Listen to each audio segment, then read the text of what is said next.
Good morning students. आज हम आंकड़े पढ़ेंगे। आंकड़ों का मतलब होता है इंग्लिश में डेटा। जब आप बड़े हो जाओगे और कंप्यूटर सीखोगे तब आपको ये डेटा वर्ड समझ में आएगा। डेटा का मतलब होता है आंकड़े, यानी कि किसी भी चीज़ की लिस्ट बनाना, और उस लिस्ट को क्या रो देनी है, क्या कॉलम देने हैं। मतलब किसी भी चीज़ की लिस्ट बनाओगे तो उसमें सबसे पहले तो आप सीरियल नंबर डालोगे, 1 2 3 4 5 6, फिर नाम लिखोगे, फिर उसको एक आईडी दोगे। तो ये सारा, ये जितनी भी सूची आपने बनाई है इसको डेटा बोलते हैं, यानी कि इसे आंकड़े बोलते हैं। ये मैंने आसान भाषा में आपको समझा दिया। अब इसको पढ़ते हैं। आज माँ ने हम दोनों बहनों को कमरे की सफाई करने को कहा, तो मैंने देखा छोटी बहन की सारी चीज़ें बॉक्स में अव्यवस्थित रखी थी। तो मैंने अपनी छोटी बहन से कहा, आओ देखें आपके बॉक्स में क्या क्या चीज़ें हैं। इन्हें गिनते हैं और एक सूची बनाते हैं। अब ये भी एक सूची बनाएंगे। तो ये सारी चीज़ें उस बॉक्स में थी, तो ये नीचे सूची बना रखी है एक।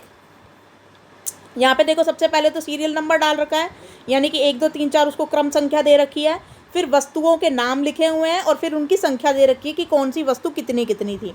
गेंद यहाँ पर कितनी है, बॉल्स कितनी है, 1 2 3 4 और ये 5, तो यहाँ पे 5 लिखा हुआ है। ऐसे ही बैडमिंटन रैकेट कितने हैं, 1 2 3 4 4 हैं, तो यहाँ पे 4 लिखा हुआ है। ऐसे खिलौने कितने हैं, 2 गमले, 4 टोपी, 3। ठीक है, इस तरीके से।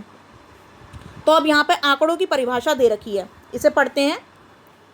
आंकड़े तथ्यों का एक संग्रह है, जैसे कि संख्या, शब्द, माप, अवलोकन या केवल चीज़ों का विवरण। ये जो डेटा है या ये जो आंकड़े हैं, ये किन किन चीज़ों का संग्रह होता है। किसी संख्या यानी कि नंबर्स, शब्द जैसे ये लिखे हुए हैं, माप कि कितने सेंटीमीटर बड़ी है, कितने किलोमीटर बड़ी है चीज़। ठीक है, अवलोकन उसका और भी मेजरमेंट जो होता है वो, या फिर किसी भी चीज़ का अन्य तरीके का कोई विवरण।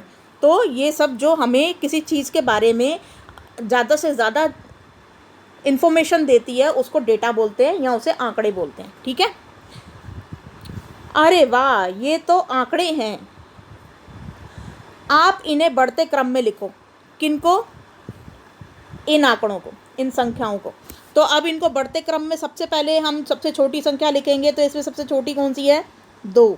ठीक है, नेक्स्ट है 3 2 3, ये वाला हो गया, ये वाला हो गया। ठीक है, अब 4 2 बारी लिखना है क्योंकि 4 2 बारी है। ठीक है ना, तो ऐसे आ जाएगा 4 4 कॉमा और लास्ट में 5। तो ये हमने बढ़ते क्रम में लिख दिया, 2 3 4 4 5। ठीक है, ऐसे ही सेकंड क्वेश्चन है, उस वस्तु का नाम लिखिए जो सबसे अधिक बार है। अब कौन सी चीज़ सबसे अधिक बार है, तो वो है गेंद। तो यहाँ पर हमारा आंसर हो जाएगा गेंद, अंकी बिंदी। ठीक है, गेंद। उस वस्तु का नाम लिखें जो सबसे अधिक बार है, गेंद है तो वो गेंद है। ठीक है, नेक्स्ट है, उस वस्तु का नाम लिखो जो सबसे कम बार है। तो अब सबसे कम चीज़ कौन सी है, खिलौना। तो हमारा यहाँ पे आंसर हो जाएगा खिलौना। ठीक है, यहाँ से लिख लेना या फिर देखकर। ठीक है, खिलौने में भाई डबल ओ की मात्रा आती है। अच्छा, तो ये आपकी वर्कशीट पूरी हो गई। आई होप आपको आंकड़े यानी कि डेटा समझ में आया होगा। आगे की वर्कशीट जो है वो मैथ्स वाली, उसमें डेटा और भी अच्छे तरीके से समझा रखा है और उसके कुछ अच्छे क्वेश्चन आंसर्स दे रखे हैं। वो जब वर्कशीट का दिन आएगा तो आपको मैं समझा दूंगी और वीडियो डाल दूंगी। ओके, तब तक के लिए थैंक यू।